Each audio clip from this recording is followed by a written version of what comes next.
Just want to sort of get, we've got about sort of 10 minutes left, sort of opportunity for you to sort of pose some questions. We've got roving mics again, so do put your hand up if you've got a question. I think I'll sort of take the opportunity to start. I was fascinated at sort of our DIT colleagues invited Sophie along from sort of North Rhine-Westphalia from Germany, Mike from Tokyo, and what did we hear? We heard Sophie talking about the sort of the work she's already doing with Japan. I was fascinated sort of with that. And Mike, I think sort of Tokyo Prefecture is funding some of the projects perhaps in the UK. Is that right? Yeah. So the funding. So we are a company based in Tokyo, but we have our manufacturing in Yamanashi, which is also a prefecture that you mentioned. So yeah, the world does seem quite small. But some of the funding comes from the government itself, from the national government. The project that we had in Aachen. The project that we will do in Sheffield is a project from the city of Tokyo. Okay. So essentially they had open request for proposal for various kinds of projects, and they have chosen us, even though we will not do the project in Japan as our competitors proposed. They understood the need that we have to do our project abroad, such as in the UK, because here the grid is more evolved through the renewable power than it is in Japan. So we could convince them to do the project there, so that we can take the learning back to Japan in the future. Okay. And Sophie, is there funding in Germany that's coming from either Japan or indeed even from the UK? So our main targets are small and medium-sized companies. So these are companies. The big ones don't need our help to enter new markets. And small and medium-sized companies in our state have the possibility to get money from development banks, or especially for companies who want, or small and medium-sized companies who want to enter new markets. So normally, so on the one hand, they have business partners abroad they're doing the business together with, and everybody of them already has money, and they can use it together, or they are going to those development banks for those kind of internationalization. Okay. And what about because I mean, Mike, you talked about kind of wanting to do a project in the UK because our grid is more developed. What about sort of the kind of technology? Is there technology that you're looking at in the UK that you want to take back to Germany? So the problem is we don't have a coast. And we're talking here a lot about offshore wind. We don't have offshore wind, we just have onshore wind. But hydrogen is quite interesting. So, as you heard, we already have a partnership also with Japan just on hydrogen in Osaka, because I think they're the world leader in the field of hydrogen. And so my agency also has a network just for the field of hydrogen. And yes, they are talking a lot with Denmark, talking a lot with the Netherlands, maybe in the future also a lot with UK. Yes, that was my question. Where can, or which common aims do we have? So where can we operate together? So if I have to choose between offshore wind and hydrogen, I will say hydrogen. Okay.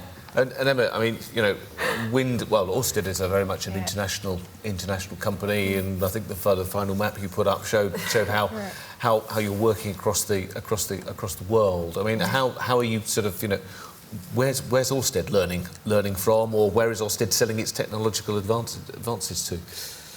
Well, from an Ørsted perspective, we are very, very good at developing offshore wind projects and constructing them and looking after them. But we're starting from a very much a European footprint and then sort of branching out. And so I think what we've seen with our partnerships as we move into new markets is we bring very much the wind knowledge to the party. But you'll see with our partnerships as we've moved into new markets, they're often bringing the sort of in-country expertise to that. And that, bringing those two things together, I think, is absolutely imperative for the projects to fly, essentially. So, as I say, we were entertaining the Changhua government from Taiwan 2 years ago in Grimsby, and showing them what offshore wind looked like and what the benefits could be for Changhua, etc. And now we're in, developing those projects fully, moving forward with those. So it's a bit of a slow burn, but actually I think, you've seen how the offshore wind industry has ramped up so quickly in this country. I think we can't, as a country, we can't afford to sit on the opportunity for too long. This is going to reach out very global very quickly, I think. And I really do believe that the companies, I mean, for our business is that we'd like to keep building wind in the UK and around the world. So it's quite an easy business kind of good business objective for us. But I think for the companies in our supply chain, I think it is very much understanding what is, really, looking in the mirror and saying what is really unique to our business. What is it that, if you go to a new country, whether, starting from where we were 12, 15 years ago, what's the thing that they're going to really value in that? And that becomes the proposition to actually sell. And then there's lots of work goes on. I mean, you're talking about trade missions, etc., and things like that goes on. And I do think it is about really understanding what's the offer and then pushing it out in those various outlets. In a sense, this is kind of this is what this conference is all about. We've got a sort of a question up there in the middle, and then we'll come on to. In fact, we'll take the two together if that's okay, because we're sort of starting to run short of time. But. Hi, Emma Jane Gooch from Sellafield. It was really great to hear Sophie speak about the SME agenda. I own the SME agenda for Sellafield. And it's great, the initiatives that you're doing. I'm always looking for learning on new initiatives that we can do. But what I'm really interested in is what Ørsted are doing, Emma, with regards to their SME spend, and what percentage is your current spend, and what you're doing to increase that and to ensure that SMEs have that opportunity. OK, let's take that one, and then just in the row behind her. Hi, so Andy White from KPMG. I've got kind of a two-parter, if that's okay. So the first part is perhaps to sort of Mark and Philip in terms of what's your view in terms of the role of the NP11 in helping northern companies kind of go to the export market versus perhaps LEPs working individually with BEIS and DIT to achieve similar objectives. And then I guess the reverse side of that to Sophie. So in the kind of outreach work that you've done, how have you seen things working differently between, say, sort of national level, regional level, and kind of local level engagement? OK, well, a couple of questions there. Well, so should we start with Sophie? Sorry, the first question was what we're doing that the outcome is much bigger than... Sorry, so yeah, my question was about kind of the types of organisations or the sort of the level at which you engage when you go out internationally. Is it working with national governments, regional governments, local governments? Is there a difference in the success rates that you see? Any kind of reflections on that? Yes, it depends. We have a very strong international trade organization in Northern Westphalia. It is called NRW International. And most of our activities abroad, like the appearances at the trade fairs or the business trips, we're organizing with them together, because we have this NRW International, which is located in Düsseldorf, so where we are, and they are responsible for the outgoing. And there is also an organization called NRW Invest. This is an organization all over the world. They are sitting in Tokyo. They are sitting all over the world, in Italy, in Paris, in Latin America, in Africa. So we have this network. And they are responsible for the incoming. So that they are sending, or when we hear from our network, or our network are the companies we are dealing with, that, for example, the Japanese market is very interesting for them. Then we go to Northern Westphalian International, the outgoing organization, and tell them our network is interested in the Japanese market. They want to go there. Let's try trade fair XYZ, a trade fair that we've searched, that we've already visited, and we think that it could be very interesting for our network. And together with this organization at home, responsible for the outgoing, we're organizing those business trips, and the representatives at the trade fair.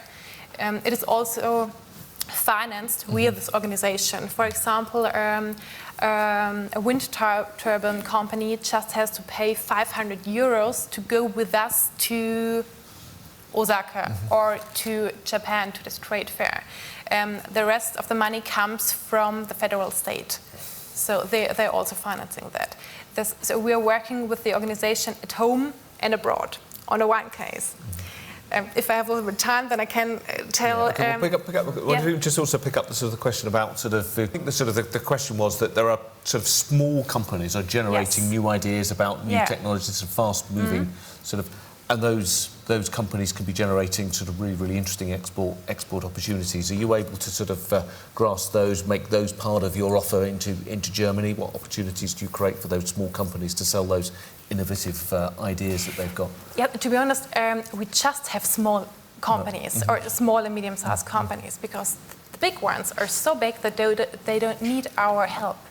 And when we go abroad, we just have small companies. So sometimes it is just the one-man show company that is installing PV panels on normal houses.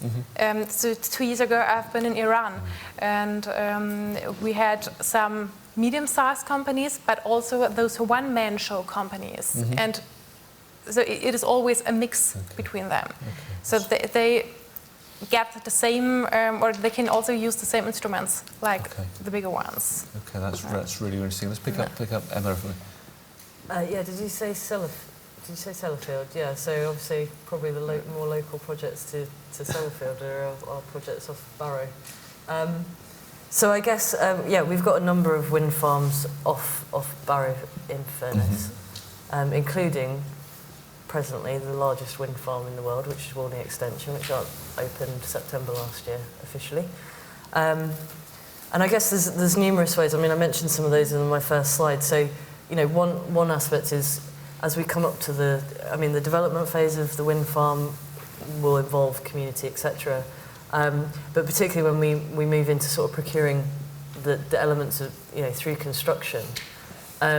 We held, I know, for Walney Extension a supply chain event in the assembly rooms in Barrow before the commencement of construction. Now, for a lot of small companies, there are some that will directly supply to Ørsted, but sometimes we're too far up the tree for those smaller companies to have, you know, they might end up being tier 2, 3, 4, whatever it might be. So we think it's important that the small companies definitely get a good overview of the timing of these projects, and from what we can give them, you know, the breadth of what we're going to need from them.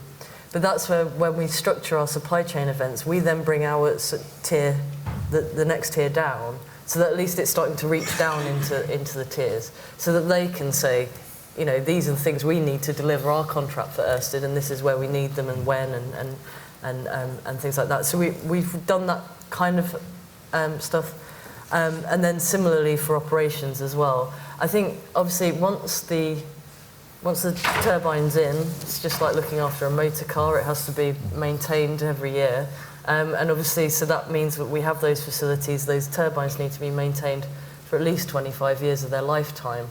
So there's a lot more kind of longer term opportunity.